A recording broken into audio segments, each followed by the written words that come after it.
Hai, Assalamualaikum semua. Selamat datang kembali ke channel kecil saya ni. Kepada mereka yang telah lama support channel ni, terima kasih banyak-banyak. Kepada mereka yang baru je sampai ke channel ni, selamat datang. Dan channel ni saya berkongsi pengalaman saya sebagai seorang ibu yang hamil.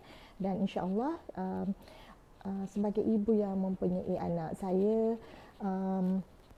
baru ada first experience sebagai ibu lah. So hari ni sambungan kepada video kita yang lepas, saya nak bercerita tentang macam mana proses saya masuk ke operation theatre. So hari tu pagi tu macam biasalah, saya mandi, saya masih lagi bercakap-cakap dengan baby. Saya bagi tahu baby jangan takut. Yalah, walaupun kita sebagai ibu takut, of course kita tak nak baby kita takut.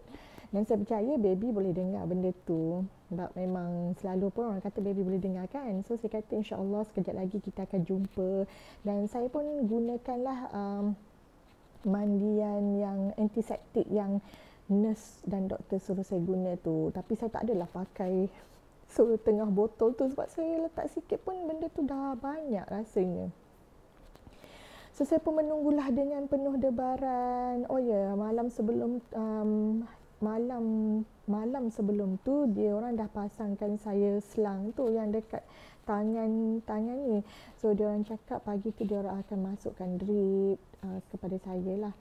Dan dia orang sebenarnya sepanjang malam tu dia orang datang beberapa jam sekali untuk cek BP dan juga cek jantung anak. Jadi alhamdulillah jantung anak saya semua okey, BP pun okey. Walaupun pada malam tu saya tak berapa lena tidur, saya tersedak awal. Saya baring-baring, cuba pejamkan mata tapi tak boleh tidur. Alhamdulillah BP saya okey. Sampai pagi tu dia orang check lah BP saya dan juga jantung anak. Dan pagi tu sekali lagi Dr. Atika datang, perkenalkan saya dengan ketua jabatan dia. Saya tunggulah, dia kata lebih kurang dalam pukul 9.30 macam tu dia orang akan bawa saya masuk ke operation theatre.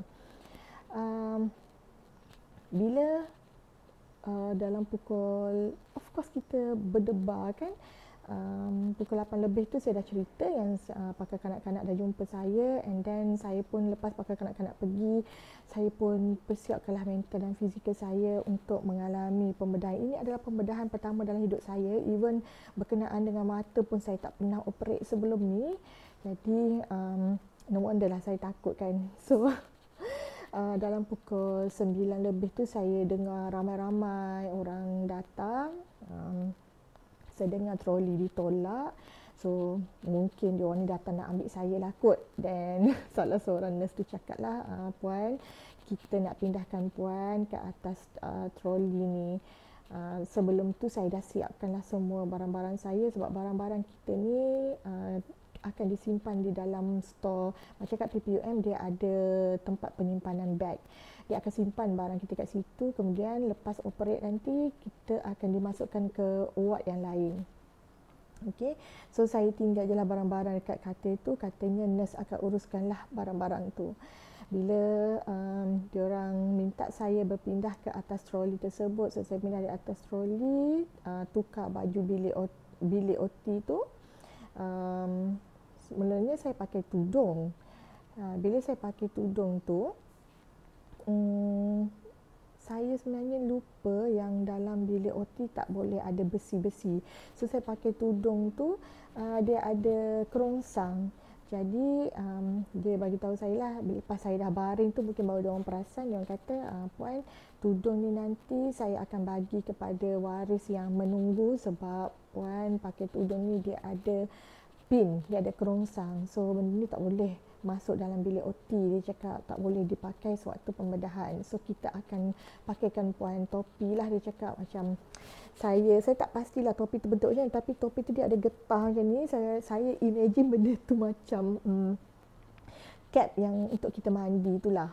Okay, bila saya ditolak, kemudian saya berjumpalah dengan waris saya yang tunggu. Sebenarnya saya tak ada waris sebabnya bapa saya sakit kat kampung, mak saya tak boleh datang, nenek saya atas kursi roda tak boleh datang. So pagi tu suami saya lambat sampai. Kawan saya sampai dulu, ada 2 orang dari office datang semata-mata nak bagi support dekat saya untuk menjalani pembedahan. So saya jumpa dia orang, saya dah atas troli lah. So dia orang datang, bila saya ditolak keluar tu dia orang dah tunggu kat luar. Dia orang datang bagi kata-kata semangat kat saya. Still lagi saya nangis, saya rasa sedih, saya rasa takut. And then saya tudung tu ditukarkan dan tudung tu diberikanlah kepada kawan saya tu, salah seorang daripada kawan saya tu. Bila saya dibawa masuk ke dalam bilik OT tu, saya diminta tunggu sekejap sebab katanya operation sebelum tu sedang berjalan. Okay, bila saya tengah tunggu tu saya rasa macam alah lambatnya. Kalau boleh, saya memang takut, tapi kalau boleh nak semua ni berakhir dengan cepat. So bila saya tunggu dekat situ, tiba-tiba saya dengar ada orang cakap dia nak emergency Caesar. Bukan, saya rasa petugas lah yang cakap tu. Dia kata ada satu patient nak kena emergency Caesar. So saya dengar lah ada satu petugas lagi yang cakap, habis tu yang ni macam mana? Dia berkata mungkin yang tu kena postpone ataupun postpone lah kepada waktu lain. So saya macam terfikir, saya ke yang nak kena postpone tu? Aduh, saya ni dah lah punyalah takut dan berdebar ni. Kalau postpone lagi, aduh, lagilah rasa macam lama lah pula saya terpaksa menghadapi debaran tersebut. And then tak lama tu dia cakap tak apa, kita double confirm dulu. Dan bila datang lagi sekali, petugas tu cakap tak jadi emergency Caesar sebab ibu yang sedang bersalin normal tu tak ingatlah saya dia salah baca apa benda. Bukan ibu tu yang salah lah, petugas tu yang salah baca. Saya tak ingatlah salah tengok tekanan baby ke apa. So tekanan jantung baby ke apa. So jantung baby tu okey sebenarnya, jadi mereka teruskan dengan proses bersalin normal lah. So tak perlu emergency Caesar. Okey, dah lama menunggu tu. Saya tunggu di depan bilik OT ni bukanlah bermaksud di depan tempat publik boleh jumpa kita, tidak. Rupanya bilik OT ni dia berlapis-lapis. So saya dah masuk ke dalam satu pintu, saya tunggu dekat depan tu.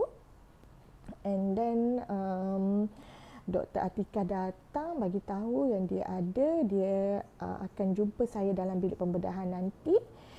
Dan saya pun, ya kita anggut je lah, nak buat macam mana, takkan cakap tak boleh, nak lari pula kan. And then bila pembedahan yang sebelum tu selesai, saya pun ditolak masuk ke dalam bilik pembedahan tu. Dok pakar bius datang berjumpa dengan saya. Dia ada 3 orang dalam pasukan bius tu.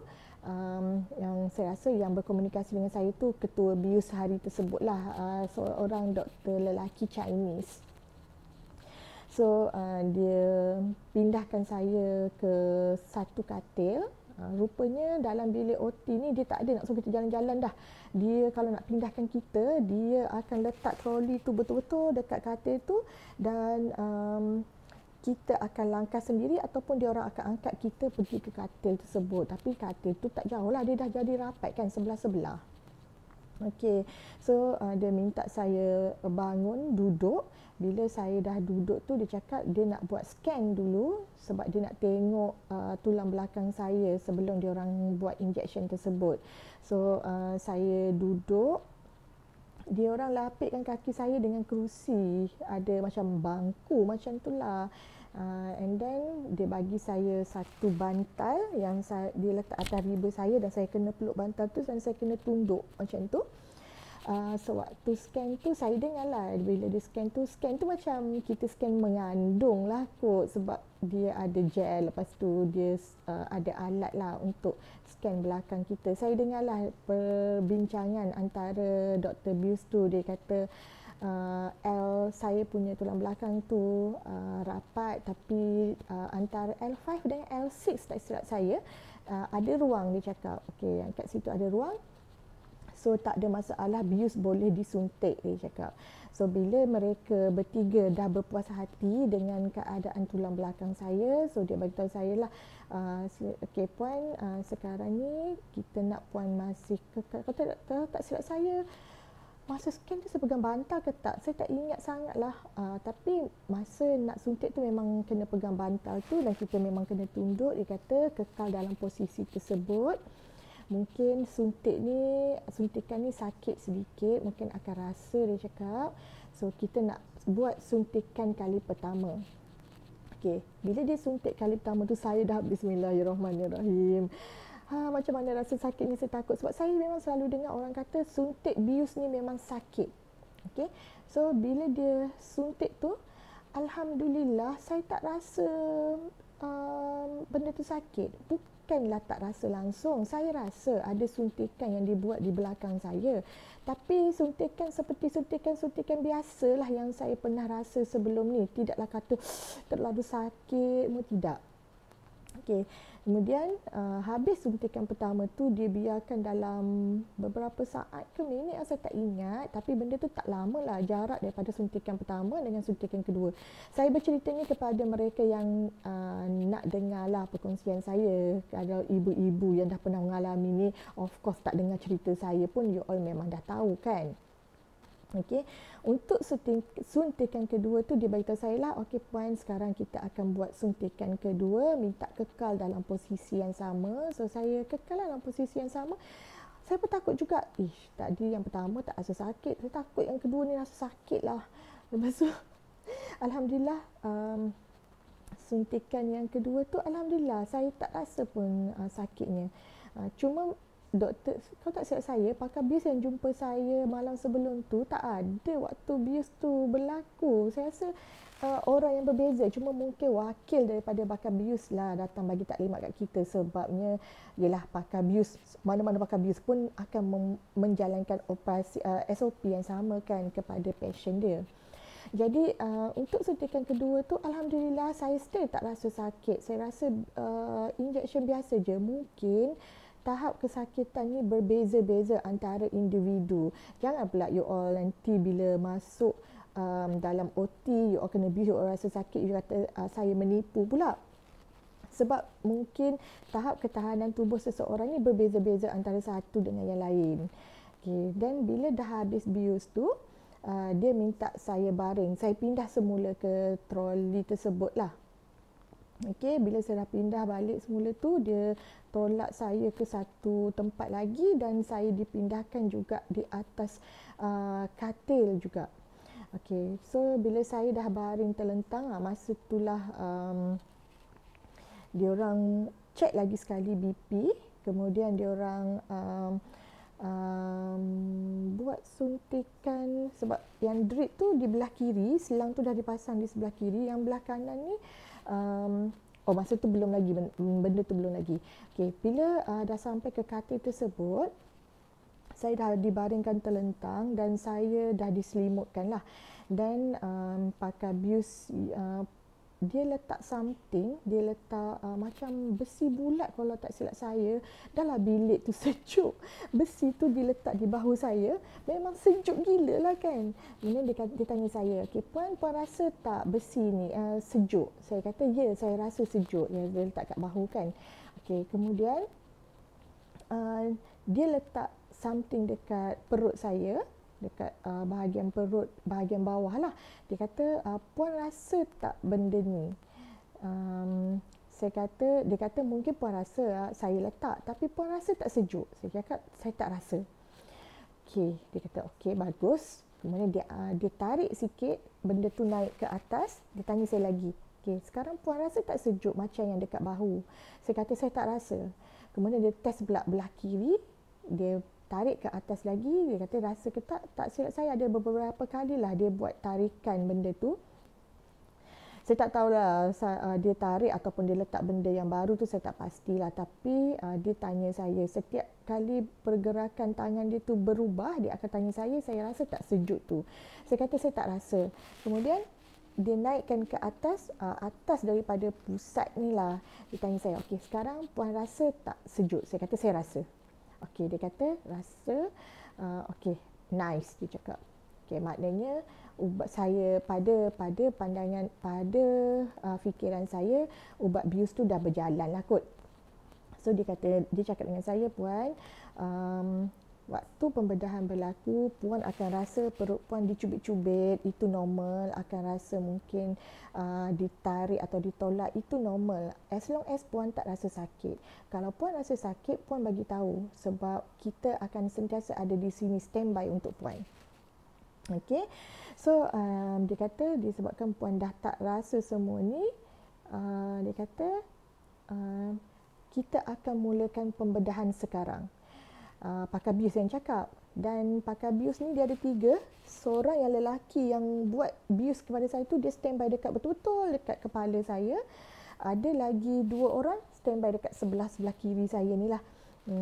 So saya rasa cukuplah sampai di sini untuk perkongsian hari ini, ataupun kali ini.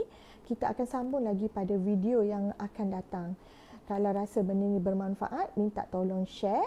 Tetapi kepada mereka yang ada dalam line ni, tolong komen kat bawah kalau ada penerangan yang saya salah, kalau ada perlu ditokok tambah, perlu ada ilmu-ilmu yang perlu kami semua sebagai orang biasa ni tahu. Pada mereka yang bekerja dalam bidang medikal, harap dapat komen dan berkongsilah ilmu yang anda tahu. Saya berkongsi ni sekadar sebagai passion dan saya tak tahu yang lebih seperti mana yang anda tahu. Saya tahu apa yang saya rasa dari perspektif saya. Setiap orang pasti ada pengalaman yang berbeza, walaupun kita mengalami pembedahan untuk melahirkan tu, pembedahan ataupun SOP yang sama. Untuk itu, sekian saja untuk hari ini. Jangan lupa like, share, komen dan subscribe. Jumpa lagi pada video yang akan datang. Sekian, Assalamualaikum warahmatullahi wabarakatuh. Terima kasih.